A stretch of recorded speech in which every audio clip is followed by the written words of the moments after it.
السلام علیکم۔ آج 26 نومبر منگل کا دن ہے۔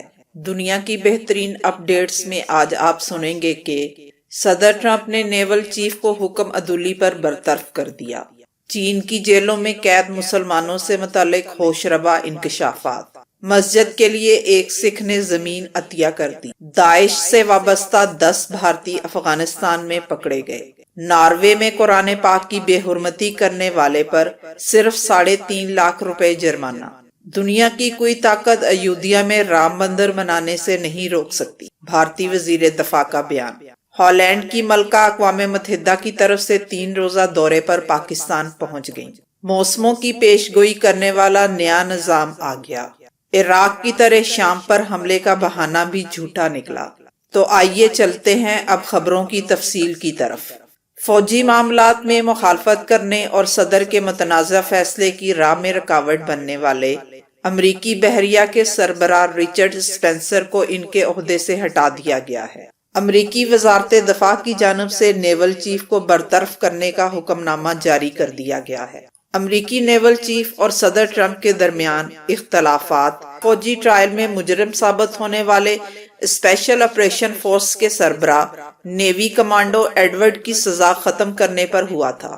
عراق میں ایڈورڈ نے داعش کے ایک زخمی جنگجو کو ہتھیار ڈالنے پر پکڑ لیا تھا، تاہم اسے گرفتار کرنے کی بجائے امریکی کمانڈو نے جنگجو کو تیز دھار چاقو سے موت کے گھاٹ اتار دیا تھا۔ جنگجو کو ہلاک کرنے کے بعد اس کی لاش پر کھڑے ہو کر تصاویر بھی بنائی تھی، جس میں کمانڈو نے فتح کا نشان بنایا ہوا تھا۔ امریکی بحریہ نے اس اقدام پر کمانڈو ایڈورڈ کا فوجی ٹرائل کیا تھا۔ فوجی عدالت نے کمانڈو ایڈورڈ کو جنگجو کے ماورائے عدالت قتل پر تو بری کر دیا گیا تھا، تاہم لاش کے ساتھ تصاویر بنانے پر ان کی تنزلی کر دی گئی تھی، جسے صدر ٹرمپ نے ختم کر کے کمانڈو کو ان کے عہدے پر بحال کر دیا تھا۔ صدر ٹرمپ کے اس فیصلے پر امریکی بحریہ کے سربراہ رچرڈ اسپینسر نے شدید تنقید کرتے ہوئے اسے فوجی نظم و ضبط اور کورٹ ٹرائل پر کاری ضرب قرار دیا تھا۔ رچرڈ اسپینسر نے صدر ٹرمپ سے فیصلہ واپس لینے کا مطالبہ بھی کیا تھا۔ چینی حکومت کی لیک ہونے والی سرکاری دستاویزات میں مسلمان قیدیوں پر ہونے والے مظالم اور جیلوں میں ہونے والی اندرونی کارروائی کا انکشاف کیا گیا ہے۔ لیک ہونے والی سرکاری دستاویزات میں بتایا گیا ہے کہ چین کے سنکیانگ ریجن میں 1 کروڑ سے زائد مسلمان ہیں۔ بین الاقوامی ICIJ کی جانب سے شائع کی گئی لیک دستاویزات میں وہاں کی جیلوں کو چلانے کا طریقہ کار واضح کیا ہوا ہے، جس میں جیلوں کی موجودگی خفیہ رکھنا، قیدیوں کے نظریات زبردستی تبدیل کرنا اور قیدیوں کو فرار ہونے سے روکنا شامل ہے۔ اس کے علاوہ قیدیوں کو کن حالات میں رشتہ داروں سے ملنے اور واش روم جانے کی اجازت ہونی چاہیے بھی لیک ہونے والی دستاویزات میں واضح کیا ہوا ہے۔ اقوام متحدہ کے مطابق چین میں تقریباً 10 لاکھ غیر مسلمان اور دیگر نسلی گروہوں سے تعلق رکھنے والوں کو جیل میں قید کر کے رکھا ہوا ہے۔ لندن میں موجود چینی سفارت خانے نے لیک ہونے والی دستاویزات کو من گھڑت اور جعلی قرار دیتے ہوئے مسترد کیا ہے۔ دستاویزات ایسے موقع پر سامنے آئی ہیں جب چین کو صوبہ سنکیانگ میں انسانی حقوق کی پامالی کرنے پر تنقید کا نشانہ بنایا جا رہا ہے۔ 30 سے زائد ممالک نے چین پر جبر کی خوفناک مہم چلانے کا الزام لگایا ہے۔ چین نے ایغور اور دیگر مسلمانوں کے ساتھ بدسلوکی کو ہمیشہ سے مسترد کیا ہے اور موقف اپنایا ہے کہ چین ان مراکز میں اسلامی انتہا پسندی اور علیحدگی پسندی سے نمٹنے کے لیے رضاکارانہ تعلیم و تربیت دے رہا ہے۔ انڈیا کی ریاست اتر پردیش کے ضلع مظفر نگر میں ایک 70 سالہ سکھ شہری نے مسجد کے لیے زمین عطیہ کی ہے۔ سکھ پال سنگھ بیدی نے یہ اعلان ایک تقریب کے دوران کیا۔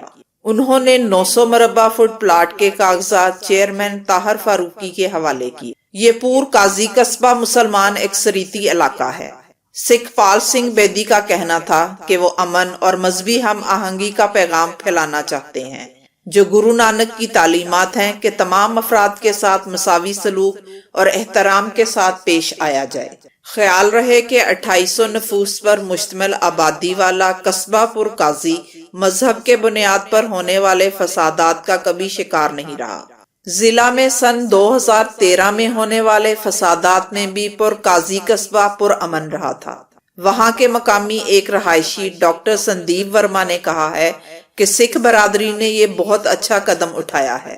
میں اس مسجد کی تعمیر کے لیے چندہ دوں گا اور دوستوں سے بھی درخواست کرتا ہوں کہ وہ اس کی تعمیر کے لیے مالی تعاون کریں۔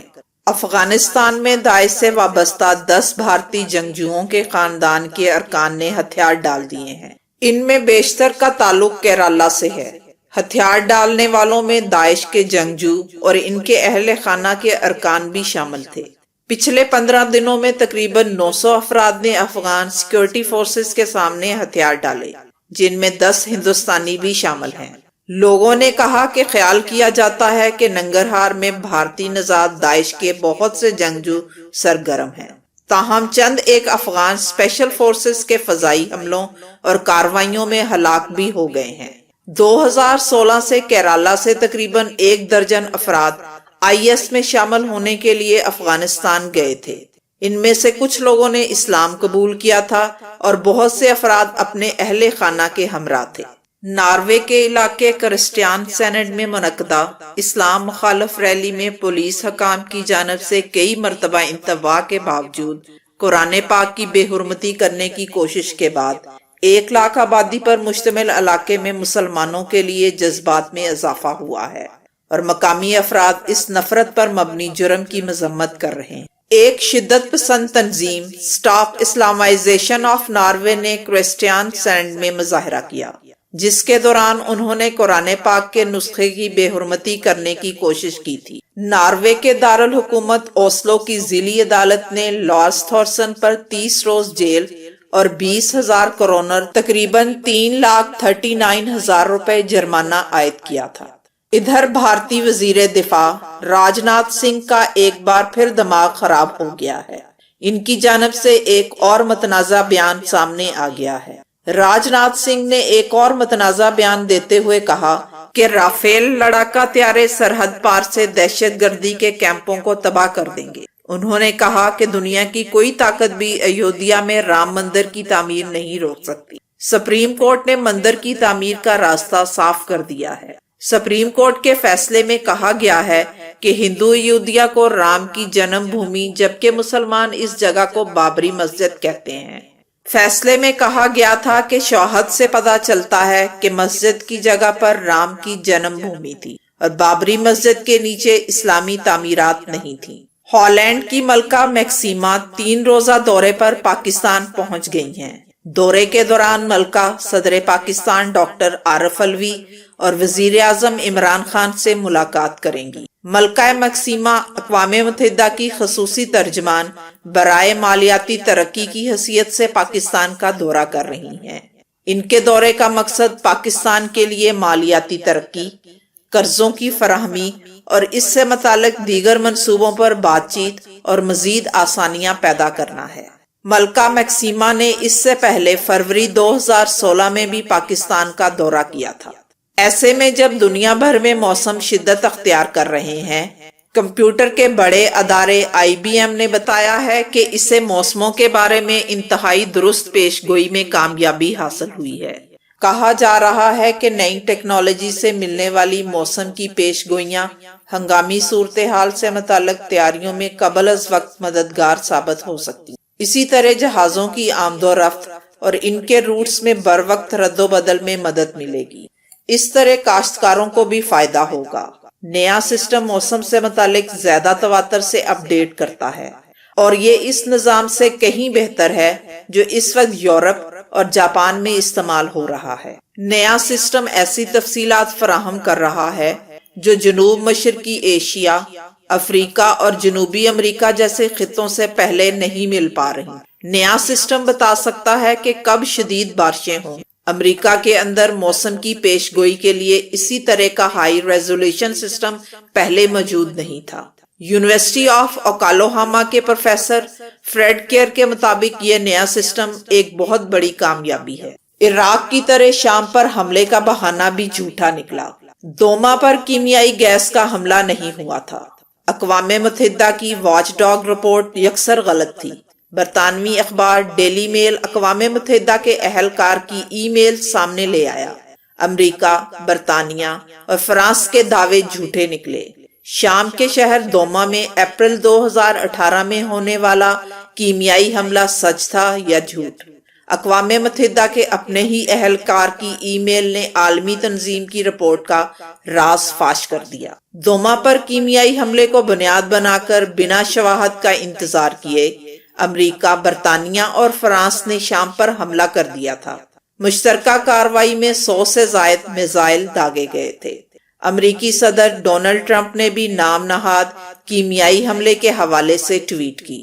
فرانسیسی صدر ایمانوئل میکرون نے تو اپنے پاس شواہد ہونے کا دعویٰ کر دیا تھا، جبکہ اس وقت کی برطانوی وزیر اعظم ٹریزا مے نے بھی ان حملوں پر کافی پراعتماد انداز میں بیان دیا تھا۔ شام کے صدر بشار الاسد پر زہریلی گیس حملے کا الزام لگاتے ہوئے کچھ ویڈیوز سوشل میڈیا پر وائرل کی گئی تھیں، جن میں متاثرہ بچوں کو تڑپتے ہوئے دکھایا گیا تھا۔